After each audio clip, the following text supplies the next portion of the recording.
So welcome dear student, कैसे आप लोग सब? Hope so all are fit and fine. So बेटा हम चैप्टर कर रहे थे हमारा एनवायरमेंट, और एनवायरमेंट से सभी बच्चों ने होप सो एक्सपेक्ट मैं कर रहा हूं भाई कि जो हमारी पहली 3 वीडियोस हैं वो बहुत ही अच्छी गई हैं और आप लोगों ने देख ली है। सो बेटा एनवायरमेंट चैप्टर का हमारा फोर्थ एंड इंपॉर्टेंट पार्ट रह गया है। Now we are completing that part. चलिए मूव करते हैं स्लाइड्स के ऊपर। तो बेटा हमने इससे पहले क्या स्टडी किया था? हमने वेस्ट के बारे में स्टडी किया था कि वेस्ट क्या है और कैसे जनरेट होता है, ठीक है, और उसका भाई रिमूवल डिस्पोज ऑफ कैसे करेंगे हम। अब आ चलते हैं भाई बहुत ही इंपॉर्टेंट पार्ट पे, ठीक है। ये हमारा लास्ट पार्ट था और लास्ट पार्ट से अब हम स्टार्ट करने वाले हैं हमारा बहुत ही बेहतरीन टॉपिक। भाई क्लास 5-6 से स्टार्ट हो जाता है, ग्रेड से, ठीक है। सो ओजोन लेयर सबसे पहले है क्या, पूरा डिटेल में करने वाले हैं ताकि आपका क्वेश्चन ना छूटे। सो आपने एसएसटी में स्टडी किया होगा। सर एसएसटी नहीं करेंगे अभी हम भाई, थोड़ा सा हिंट दूंगा मैं आपको, ठीक है। तो आपने जब एसएसटी में स्टडी किया था भाई, there are the certain layer of atmosphere, और सबसे पहले which is very near to us that is the troposphere, right. So troposphere की जब आप बात करते हैं तो second one is the stratosphere, then meso and iono. But हम आज स्टडी नहीं करने वाले हैं भाई, आज कुछ हम इंफॉर्मेशन लेंगे हमारे एनवायरमेंट के बारे में और वहां से डेफिनेटली क्वेश्चन बनने वाला है, ठीक है। चलिए तो बड़ी स्ट्रेटोस्फीयर की जब हम बात करते हैं तो स्ट्रेटोस्फीयर की हम बात क्यों कर रहे हैं, सबसे पहले पता होना चाहिए भाई।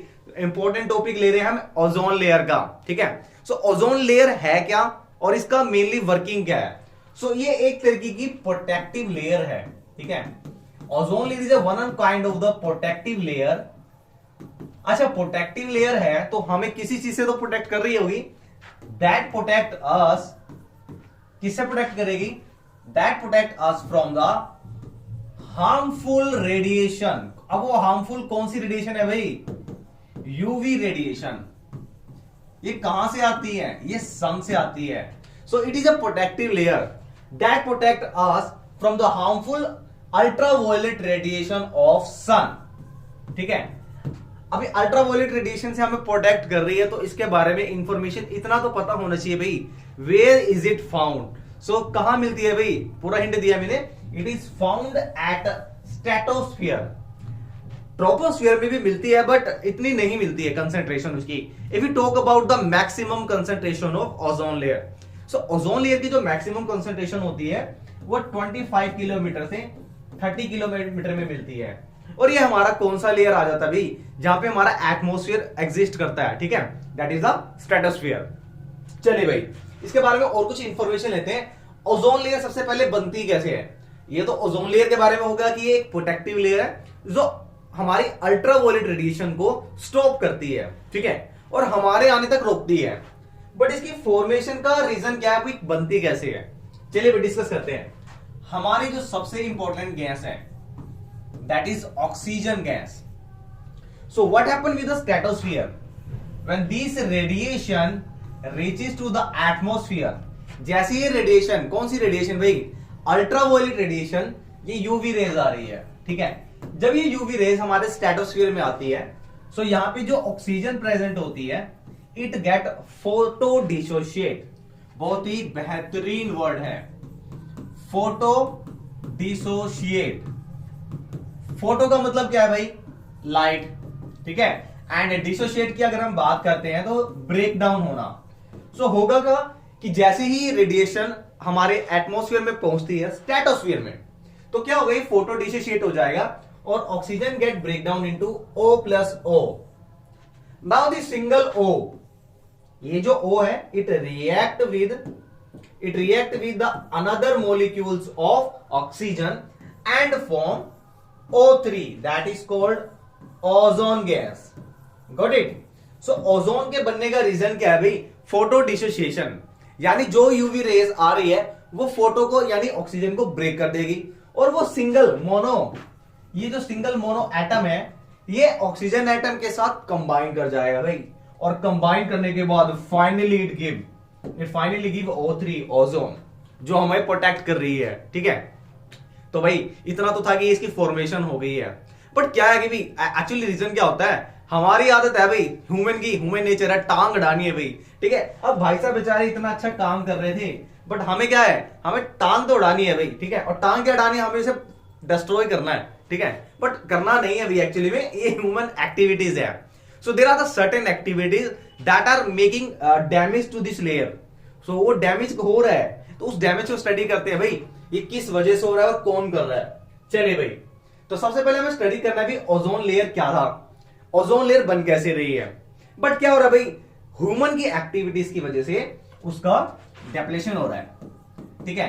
सो डिप्लेशन का मतलब क्या है, पहले तो ये पता होना चाहिए भाई, जितने भी ह्यूमन एक्टिविटीज है, कौन कौन सी भाई अभी करेंगे डिस्कस, उसकी वजह से जो थिकनेस है ओजोन लेयर की वो डिक्रीज हो रही है। सो आप कह सकते हैं रिड्यूसिंग द थिकनेस ऑफ, किसकी thickness, thickness of ozone layer is called ozone depletion, ठीक है। ये होता है ओजोन का डिप्लेशन, यानी उसका खत्म होना। बट उसका कारण क्या है भाई, अब उसका कारण देखते हैं। अब मोस्टली क्या हो गया भाई, हमें गर्मी की इतनी आदत हो गई है, मतलब इतनी ज्यादा गर्मी बढ़ने लगी है हमारे ह्यूमन एक्टिविटीज की वजह से, हमारे जो व्हीकल्स के एग्जॉस्ट है, इंडस्ट्रियल की वजह से जो इंडस्ट्रियल सेटअप हो रहा है। तो क्या हो रहा है अभी, ग्लोबल वार्मिंग हो रही है, टेम्परेचर बढ़ रहा है, और टेम्परेचर बढ़ने के साथ साथ क्या अभी use of ACs and refrigerator is also increasing. ठंडा पानी भाई पीना है हमें, हमारी आदत वो चली गई है जो हमारी बेसिक नीड है, मटके का पानी का, अर्थन पोर्ट का। नाउ हम क्या यूज करते हैं, स्पेशली रेफ्रिजरेटर, है ना भाई, रेफ्रिजरेटर का पानी पीना है हमें, तो चाहे कुछ मर्जी हो एनवायरमेंट को, ठीक है। सो रेफ्रिजरेटर की अगर हम बात करें या हमारे एसी जो बात करते हैं हम, ठीक है, दोनों में हमें क्या एक कॉमन सी चीज है, ये दोनों के दोनों क्या रिलीज करते हैं भाई, ये रिलीज करते हैं क्लोरोफ्लोरोकार्बन या फ्लोरोकार्बन। मेनली जो रीजन रहेगा भाई क्लोरोफ्लोरोकार्बन रहेगा, ठीक है। जितने भी रेफ्रिजरेटर होते हैं, एसीज होते हैं, when we use it then they release a gas that is called chlorofluorocarbon. This chlorofluorocarbon when reaches to the stratosphere, जैसे ये गैसें निकलती है, और ये निकलती निकलती भाई साहब पहुंच गई है हमारे स्ट्रेटोस्फीयर में। अब स्ट्रेटोस्फीयर में क्या हो रहा है, यहां से रेडिएशन आ रही है, यूवी रेडिएशन, ठीक है। अब ये यूवी रेडिएशन जब आ रही है स्ट्रेटोस्फीयर में, ये पहुंच गई नीचे नीचे नीचे, यहां आ गई। अब यहां से है क्या, ये क्लोरोफ्लोरोकार्बन जा रहा है भाई ऊपर, ठीक है।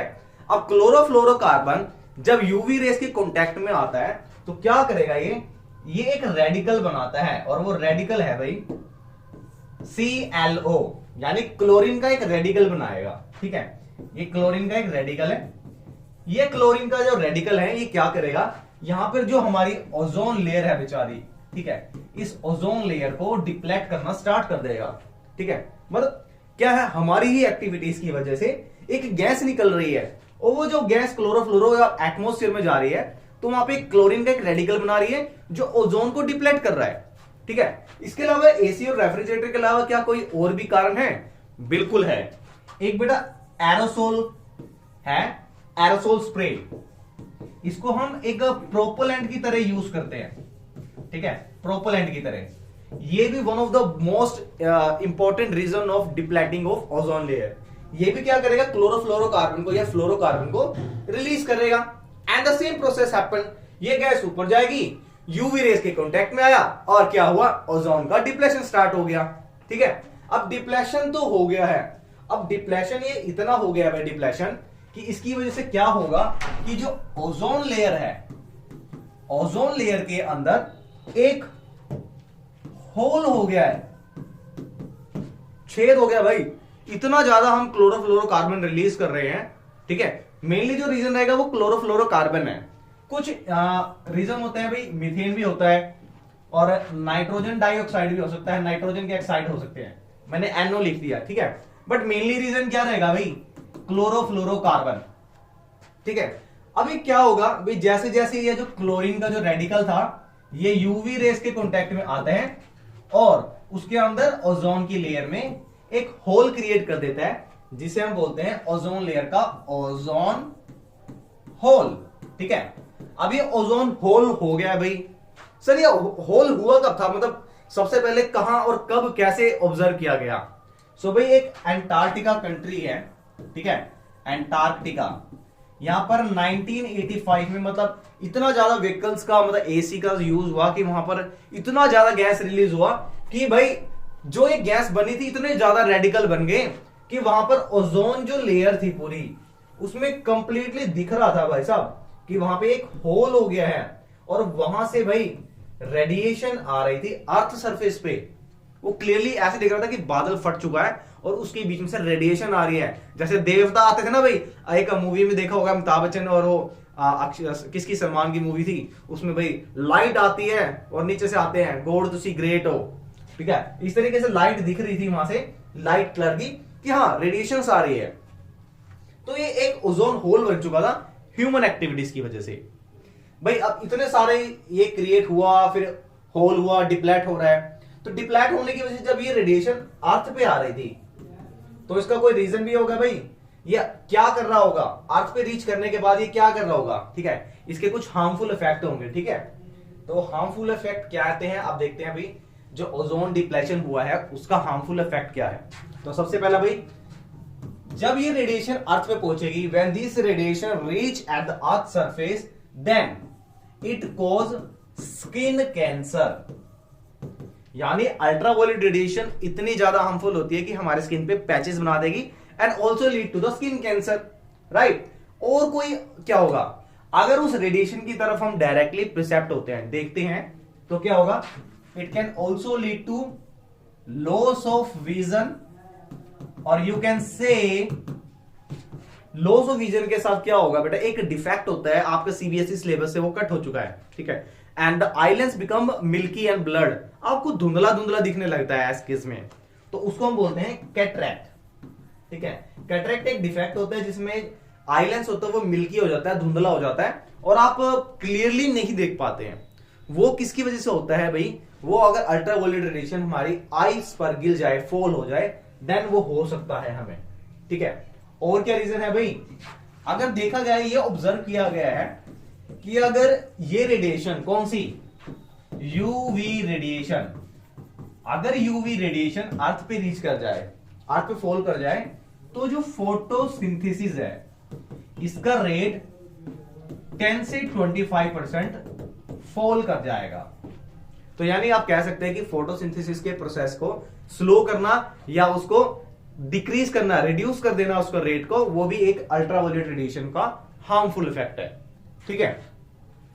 भाई सबसे ज्यादा अब टाइम चल रहा है महामारी कोरोना की, कोविड की, अब ओमनी कोरोना आ गया है, ठीक है। बट उसमें क्या हो रहा है, एक चीज अफेक्ट होती है इम्यून सिस्टम, और ये चीज कॉमन है हमारे यूवी रेस के साथ भी। अगर ये यूवी रेस हमारे तक पहुंच गई तो क्या होगा भाई, लोअरिंग द इम्यून सिस्टम, ये हमारे इम्यून सिस्टम को डैमेज कर देगा, खत्म कर देगा भाई, जो मर्जी कर लो, ठीक है। तो कोशिश करनी है कि भाई हमारे जहां एसी का कम से कम यूज करना, रेफ्रिजरेटर का कम से कम यूज करना। चलिए एक और इफेक्ट है भाई जो सबसे ज्यादा देखा गया है, और वो क्या डिफेक्ट है। अब क्या हो रहा है कि कुछ जनरेशन की अगर हम बात करते हैं ना, तो जहां पे पोल्यूशन ज्यादा होता है तो वहां पे न्यूट्रिशन भी कम होता है, ठीक है। और रीजन क्या आ रहा है कि वहां पर जितने भी केमिकल रिलीज हो रहा है, गैसेस नीचे आ रही हैं, ठीक है, एसिड रेन के फॉर्म में आ रही हैं, तो सारा हो क्या रहा है भाई, ये सारा का एसिड अल्टीमेटली घूम फिर के सोइल पे आ रहा है, तो सोइल की फर्टिलिटी खराब हो रही है, ठीक है, एग्रीकल्चर अफेक्ट हो रहा है, ठीक है। और साथ के साथ जब ये रेडिएशन किसी ना किसी तरीके से डायरेक्टली और इनडायरेक्टली ह्यूमंस के ऊपर भी गिर रही है, ठीक है, फॉल हो रही है, सो बेटा जो कमिंग जनरेशन आ रही है, मींस जो कमिंग जनरेशन, नेक्स्ट जनरेशन आ रही है, एम्ब्रोए, तो वहां पे क्या हो रहा है, उस एम्ब्रोए, एम्ब्रोए का मतलब क्या होता है, न्यूली बेबी, जो न्यूली बर्थ किया हुआ बेबी होता है, उसकी जो बोन्स है वो बेंडिंग है, या उसमें कुछ डिफेक्ट आ रहा है, या उनकी इम्यून सिस्टम वीक है, या वो चल नहीं पाएंगे, या उनकी बेंडिंग बोन्स हैं, तो इस तरह के डिफेक्ट हो रहे हैं, और उसको हम नाम देते हैं एम्ब्रियोनिक मोर्टेलिटी। तो नंबर 6 पॉइंट करते हैं हम, नंबर 6 पॉइंट आ जाएगा हमारा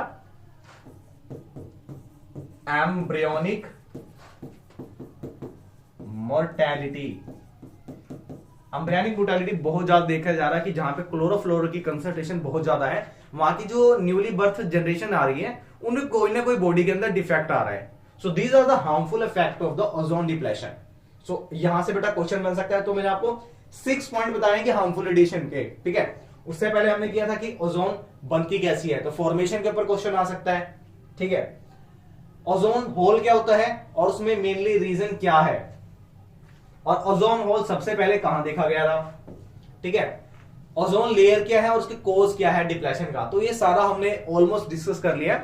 अब बात करते हैं कुछ इंपॉर्टेंट क्वेश्चन इस चैप्टर के जो प्रीवियस ईयर में आए हैं, ठीक है। तो देखते हैं भाई वो क्वेश्चन कौन कौन से हैं, चलिए रीड करेंगे भाई question. Your mother always thought, ठीक है, एक बड़ा अच्छा क्वेश्चन है। अब आपको रिकॉग्नाइज करना है, जिसने लास्ट की वीडियो देखी है वो समझ जाएगा क्वेश्चन क्या है। So your mother always thought that the fruit juices are very healthy for everyone. बिल्कुल सही है भाई। One day she read in the newspaper. क्या read किया न्यूज़पेपर में? Some of the brand of the fruit juice in the market have been found to contain certain level of pesticide. Oh my God. Juice के अंदर pesticide कैसे आया, ठीक है, सोचने की बात है, बड़ा ही डिस्कसिंग क्वेश्चन है, ठीक है। She got worried as pesticides are injurious to our health. Definitely है, पेस्टिसाइड पेस्ट को मारने के लिए यूज करते हैं, ना कि इंसान को, ठीक है। अब क्वेश्चन फर्स्ट है कि how would you explain to your mother about this fruit juice getting contaminated with the pesticide? भाई ये जो जूस है इसके अंदर पेस्टिसाइड्स आए कैसे हैं? ह्यूमन नेचर है भाई, they are using the pesticides to kill the pest in the agriculture practice. When these pesticides flown into the water bodies or into the get accumulate into the herbivores, ठीक है, जितने भी herbivorous plants हैं, जब ये water को और minerals को एब्जॉर्ब करते हैं तो उस टाइम पर ये पेस्टिसाइड्स वाटर और मिनरल्स के थ्रू एंटर कर जाते हैं किसके अंदर बेटा, प्लांट्स के अंदर, और वही प्लांट्स के अंदर से कहां जाते हैं, फ्रूट्स के अंदर. अब फ्रूट से बेटा जो जूस बनेगा, ठीक है, वो फ्रूट से जूस बन रहा है तो उस फ्रूट के जूस के अंदर भी वो केमिकल एक्यूमुलेट हो गया है, और जो उस जूस को पिएगा उसके अंदर कंसेंट्रेशन इंक्रीज होता रहेगा, ठीक है. So this is all about the first part. ये हमारे फूड चेन में यानी ट्रॉपिक लेवल में एंटर कर गया है. कहां पर, कैसे, प्रोड्यूसर से एंटर करा है, और प्रोड्यूसर से फिर हमारे जो सबसे पहले कौन है भाई, प्रोड्यूसर के बाद हमारा प्राइमरी कंज्यूमर आ गया या सेकेंडरी कंज्यूमर, तो यहां पर ये एक्यूमुलेट हो जाएगा. अब सोचने की बात है भी, ये कौन सा प्रोसेस था, हमने पिछली वीडियो में देखा था, ये कौन सा प्रोसेस है जिसकी वजह से पेस्टिसाइड की कंसंट्रेशन एक्यूमुलेट हो रही है, तो वो नेक्स्ट क्वेश्चन में है. तो कह रहा उस फिनोमिन का नाम बताओ भाई. तो भाई फिनोमिन का नाम था बायोमैग्निफिकेशन या बायोलॉजिकल मैग्निफिकेशन. बहुत ही इंपॉर्टेंट और अच्छा क्वेश्चन भाई. सो भाई 2017 में सीबीएसई का फॉरेन सेट में था ये क्वेश्चन, ठीक है, और अच्छा क्वेश्चन है भाई, और अच्छे क्वेश्चन को हमेशा अप्रिशिएट करना चाहिए. तो देखते हैं भाई नेक्स्ट क्वेश्चन. ये भी बहुत अच्छा क्वेश्चन है. क्वेश्चन है भाई कि जो एनर्जी का फ्लो है, एनर्जी का फ्लो कहां से भाई, प्रोड्यूसर से कंज्यूमर, और कंज्यूमर से फिर आगे डीकंपोजर तक, ठीक है. ये सारा का सारा एक यूनिडायरेक्शनल है. यूनिडायरेक्शनल का मतलब कि सिंगल एक स्ट्रेट लाइन में फ्लो करता है. Justify the statement. तो ये कैसे होगा भाई, भाई यहां हमारा सन है, सन सूरज, सूरज हुआ मध्यम, अल्ट्रावोलेट देने लगा, है ना. अब तो यही कहेंगे हम, अल्ट्रावोलेट दे रहे हैं, ठीक है भाई. बहुत सारे हेल्प, देखो हर चीज का एक पॉजिटिव इंपैक्ट होता है, एक नेगेटिव होता है. अब पॉजिटिव की बात करते हैं. Now this radiation, which radiation, heat यानी सनलाइट है, दीज आर यूज्ड बाय, ये हमारा प्लांट है, ठीक है. लॉलीपॉप लग रहा है वैसे तो. ये अच्छी ड्राइंग है मेरी, बहुत ही अच्छी है, इतनी अच्छी है कि मेरे 90 में से 35 मार्क्स आए थे ड्राइंग में, है ना, इतनी अच्छी है. सो भाई ये सनलाइट है जो ट्रैप कर लिया प्लांट्स ने, ठीक है. अब प्लांट्स ने एनर्जी ट्रैप कर लिया है, कितने परसेंट कर रही है भाई, 1% ट्रैप कर रही है. Now this plant is eaten by primary consumer, ठीक है. प्राइमरी कंज्यूमर ने ईट करा, बिल्कुल किया है. Now whatever the energy that is transfer to the primary consumer 10%. Now ये प्राइमरी कंज्यूमर ने जो एनर्जी यूज करी है, it can not give back to the plant, right. And same as whatever the energy has been taken by the plant from the sun, it cannot revert back to the sun. कोई भी energy transfer नहीं होगी back में. भाई primary consumer ने plants को खा लिया है, जो एनर्जी उसके अंदर चली गई है, तो क्या वो प्लांट्स को वापस दे सकता है, नहीं दे सकता भाई. सेम एज जो एनर्जी प्लांट यूज कर चुका है वो सन को नहीं दे सकता. So there is the unidirectional flow of energy. एक फ्लो में चलेगा, एक लाइन में, एक सीक्वेंस में चलेगा एनर्जी का फ्लो। ठीक है, बहुत अच्छा क्वेश्चन है भाई, और ये भी आया हुआ सीबीएसई का अच्छा क्वेश्चन है। अब देखते हैं भाई सीबीएसई 2014 का क्वेश्चन, बहुत ही बेहतरीन क्वेश्चन है। एक बार क्वेश्चन को रीड करेंगे आप कि क्वेश्चन क्या है ये। ठीक है, explain how the pesticides enter into a food chain and then get into our body. अच्छा क्वेश्चन है भाई, और मेरे ख्याल से जो पिछला टॉपिक अभी देख रहे हैं वीडियो में उनको समझ आ गया होगा कि ये क्वेश्चन किससे रिलेटेड है। तो भाई पेस्टिसाइड किसके लिए यूज करते हैं? We use pesticides to kill pest. ठीक है, जितने भी चूहे घूम रहे हैं, कीड़े घूम रहे हैं जो हमारी क्रॉप का डैमेज कर रहे हैं, so we use pesticide for those pest, killing for those pest. ठीक है, बट हम यूज तो कर रहे हैं, बट ये हमारी फूड चेन में कैसे एंटर कर रहे हैं? Now this pesticides when flow through water, ये वाटर के थ्रू फ्लो कर गए हैं। बारिश हो सकती है भाई, या हमने ओवरफ्लो कर दिया भाई एग्रीकल्चर में, इरिगेशन का। ठीक है, सो उसके थ्रू क्या हुआ? It phloem through the water and enter into the, किसमें एंटर कर जाएंगे भाई? या तो ये एंटर कर जाएगा एंटर इनटू वाटर बॉडीज। ठीक है, या तो वाटर बॉडीज में चला जाएगा भाई, हमारी नदियां झीलें में, झील सारों में चला गया, या करेगा किसमें? It get store into ground water, stored into ground water, ground water में स्टोर होगा, या यूज कर लिया जाएगा और यूज्ड बाय प्लांट्स, या इसे प्लांट यूज कर लेंगे थ्रू द सोइल। ठीक है, अब ये जो केमिकल्स जितने भी गए हैं, या तो वो वाटर बॉडीज के अंदर एंटर कर गए हैं, ठीक है, या वो ग्राउंड वाटर में चले गए हैं, या वो प्लांट्स ने एब्सॉर्ब कर लिया through the soil. Now whatever the pesticide we have used for the killing the pest, हमने पेस्ट को किल करने के लिए यूज किया है। Now it get enter into the trophic level, हमारे ट्रॉपिक लेवल में एंटर कर गया है। ठीक है, कैसे? फूड चेन के प्रोड्यूसर के थ्रू। भाई जो पानी भाई प्लांट्स के पास गया है, अब प्लांट्स को कौन ईट करेगा? हमारे प्लांट्स हमारे प्रोड्यूसर है, प्रोड्यूसर को ईट करेंगे primary consumer. Now it enter into the trophic level, first trophic level, now second trophic level and the third trophic level and so on, and this result into the biomagnification. भाई घूम फिर के एक ही चीज आ रही है, बायोमैग्निफिकेशन। जहां पर भी डीडीटी, पेस्टिसाइड्स, हार्मफुल केमिकल का नेम आ गया, तो आपको सिंपल सा फंडा रखना है कि वो हमारे ट्रॉपिक लेवल में, हमारी फूड चेन में एंटर कर रहा है, और ये एक्यूमुलेट होता रहेगा to the next next next and the next generation.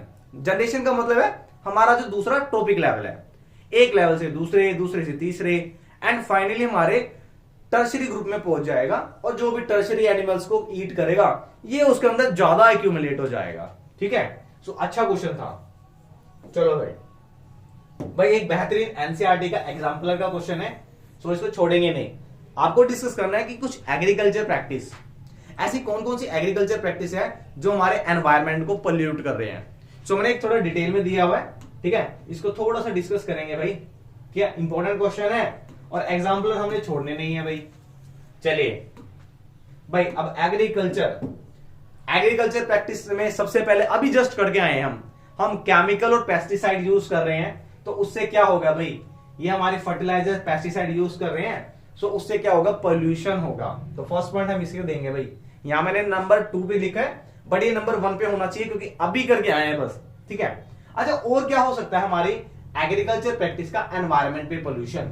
ठीक है, एग्रीकल्चर प्रैक्टिस में हम क्या करेंगे भाई?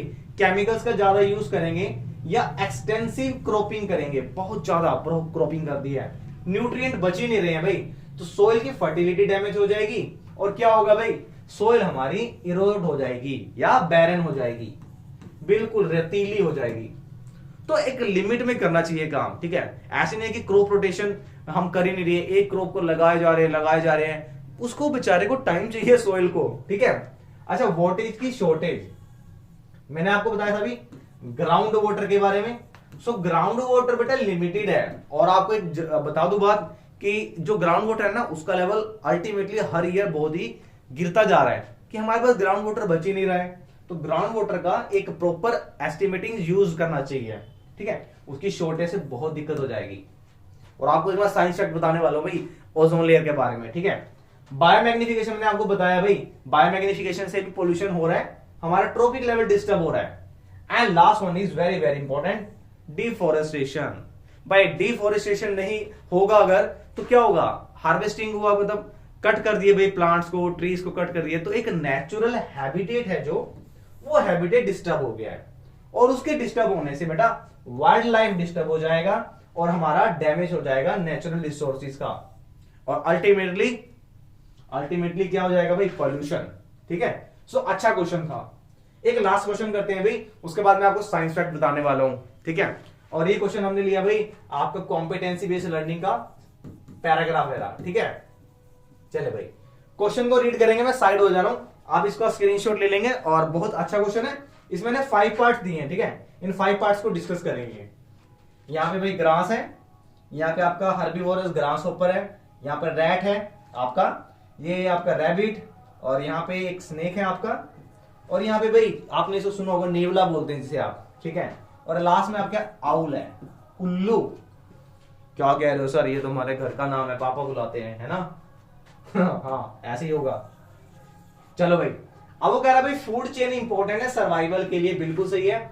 Only one element is removed from the food chain, it can result to the extinction. Extinction मतलब खत्म हो जाना। अगर हमने इन फूड चेन में से किसी को भी डिस्टर्ब कर दिया, ठीक है, बहुत इंपॉर्टेंट लाइन है भाई, इसके ऊपर एक एनसीईआरटी का क्वेश्चन भी बना हुआ है कि अगर हम किसी भी एक ट्रॉपिक लेवल में डिस्टर्बेंस दे दें, या तो हम लोअर ट्रॉपिक लेवल को खत्म कर दें या अपर ऑर्गेनिज्म को खत्म कर दें, तो पूरा फूड चेन डिस्टर्ब हो जाएगा। बहुत इंपॉर्टेंट लाइन है एनसीईआरटी की, ठीक है। तो स्पीसीज डिस्टर्ब हो जाएगी सारी की सारी, और photosynthesis most could exist, the sun disappeared. Recently have been discovered that some chemotropes that gain their metabolic chemosynthesis driven through the hydrothermal vents, some may require to thrive। आप question देखते हैं भाई, ये आपने मेरे ख्याल से रीड कर लिया होगा, ठीक है। सारा का सारा रिजल्ट है हमारा कि फूड चेन से रिलेटेड है, ठीक है, यानी प्रोड्यूसर फिर कंज्यूमर देन डीकंपोजर से, ठीक है। और एक को भी डिस्टर्ब करते हैं तो सारा फूड चेन डिस्टर्ब हो जाएगा। अब क्वेश्चन देखते हैं, क्वेश्चन क्या है। अच्छे क्वेश्चन, अभी क्वेश्चन छोड़ने नहीं है और, ठीक है। चलिए भाई मैं साइड हो रहा हूं, क्वेश्चन को एक बार देखेंगे आप सारा, बहुत इंपॉर्टेंट क्वेश्चन है, क्वेश्चन नंबर 1 एनसीईआरटी का, और मैं आपको ये करवा भी चुका हूं पहले, ठीक है। वो कह रहा है कि अगर 10,000 जूल एनर्जी ग्रीन प्लांट्स ने यानी प्रोड्यूसर्स ने यूज करी है, ठीक है, टेरेस्ट्रियल की बात कर रहे हैं भाई हम, प्लांट फाइटोप्लैंक्टन्स की बात नहीं कर रहे हैं, हम बात कर रहे हैं टेरेस्ट्रियल इकोसिस्टम की। So what percentage of solar energy get be converted into the food energy? जल्दी बताएंगे भाई, सोचेंगे, जिसको पता लग गया होगा एक टिप से आपके मुंह से निकलना चाहिए आंसर, भाई कितना परसेंट है, ठीक है। सो भाई 10,000 का 1% कर लीजिए, इसका 1% का मतलब कितना है, 1/100। सो भाई सिर्फ 100 जूल ऑफ एनर्जी ही कन्वर्ट होगी फूड एनर्जी में, ठीक है। दूसरा क्वेश्चन है कि why decomposers are not included in food chain? हमारी जो फूड चेन है उसमें डीकंपोजर्स को क्यों नहीं ऐड किया भाई? Producer, primary consumer, secondary consumer, tertiary consumer and decomposer तो उनको भी खा जाते हैं भाई, लेकिन हमने डीकंपोजर्स को ऐड क्यों नहीं किया भाई? क्योंकि डीकंपोजर एक ऐसे ऑर्गेनिज्म है, माइक्रो ऑर्गेनिज्म, जो किसी भी फूड चेन में या ट्रॉपिक लेवल में एंटर कर सकते हैं, ठीक है। ये कहीं पे भी ट्रॉपिक लेवल में एंटर कर जाते हैं। So that's why we do not consider decomposers in a food chain, क्योंकि वो किसी भी ट्रॉपिक लेवल में एंटर करते हैं। कोई भी ऑर्गेनिज्म डेड होए, डीकंपोजर उन्हें खा लेगा, ठीक है। अच्छा क्वेश्चन है, डीकंपोजर को स्टार कर लेना भाई, डीकंपोजर के ऊपर क्वेश्चन आएगा। Now how primary consumer are different from the primary carnivorous? देखो कितना इजी क्वेश्चन दिया है। प्राइमरी कंज्यूमर कौन से होंगे? जो हमारे ट्रॉपिक लेवल में सबसे पहले नंबर पे होंगे, प्रोड्यूसर के बाद, ठीक है। तो वो कह रहा है कि प्राइमरी कंज्यूमर प्राइमरी कार्निवोरस से कैसे डिफरेंट है? भाई ये जो प्राइमरी कार्निवोरस हैं यही तो प्राइमरी कंज्यूमर को ईट करते हैं। So there are difference between the primary consumer and primary carnivorous. These are the food source of primary carnivores, ठीक है। चलिए भाई प्रोड्यूसर क्या है हमारे? ग्रास है। अब ग्रास को कौन ईट करेगा भाई? ग्रास को ईट कर लिया रैबिट ने, ये हमारा हर्बीवोर, सॉरी ये हमारा प्राइमरी कंज्यूमर है, ठीक है। इस रैबिट को ईट कर लिया फॉक्स ने, ठीक है, ये हमारा कंज्यूमर आ गया कार्निवोरस का, ठीक है। इस तरीके से एग्जांपल रखना है। अच्छा, लास्ट क्वेश्चन का सेकंड पार्ट है, state one reason that limit the number of trophic level in a food chain. Food chain में लिमिट होने का क्या कारण है? फूड चेन का लिमिट होने का मतलब है कि भाई इसके अंदर 1 2 3 एंड 4 4 लेवल ही क्यों है, या 4 से 5 लेवल हो सकते हैं, 6 लेवल नहीं हो सकते। तो रीजन भाई एक ही है, और ये शायद फंडा समझ आना चाहिए। देखते हैं भाई किस किस को पता लग गया है, मेरा नंबर लिखते पता लग जाना चाहिए।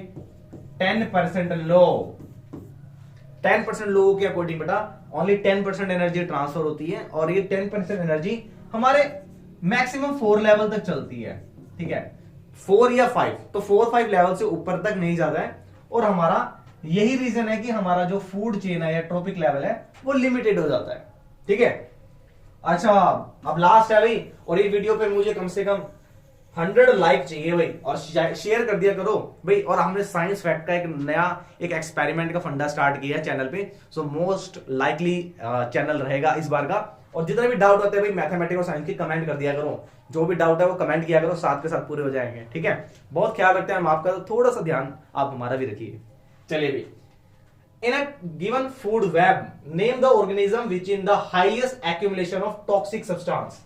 भाई ये फूड चेन है, अब वो कह रहा है कि इसके अंदर किस ऑर्गेनिज्म के अंदर सबसे ज्यादा बायोमैग्निफिकेशन होगा, यानी टॉक्सिक वेस्ट का एक्यूमुलेशन होगा। तो बिल्कुल दिख रहा है भाई, ये ग्रास माउस ने ईट किया है, माउस को इसने ईट किया है, ठीक है, ये इसका अल्टीमेटली फाइनल का ऑर्गेनिज्म है। सेम एज ग्रास को रैबिट ईट कर रहा है, देन ये ऑर्गेनिज्म, और ये फाइनली कहां पे जा रहा है, इसके पास। सेम एज ग्रास को ये ऑर्गेनिज्म ईट कर रहा है, इधर से ये ईट कर सकता है, या घुमा फिरा के डायरेक्टली यहीं पे जा रहा है। सो एक्यूमुलेशन बेटा वहां पे होती है जो सबसे लास्ट ऑर्गेनिज्म होता है। सो लास्ट ऑर्गेनिज्म भाई कौन हो गया, OWL, that is the owl, ठीक है। So this is all about the chapter environment. So हमने बहुत एक्सपेक्टेड क्वेश्चन भी कर लिए भाई। चैनल को लाइक और सब्सक्राइब करते रहिए। मिलते हैं ब्रेक के बाद और नए टॉपिक के साथ, दैट इज रिप्रोडक्शन। बहुत ही जल्दी वीडियो मिलेगी आपको। मिलते हैं ब्रेक के बाद, tata bye bye, see you, take care.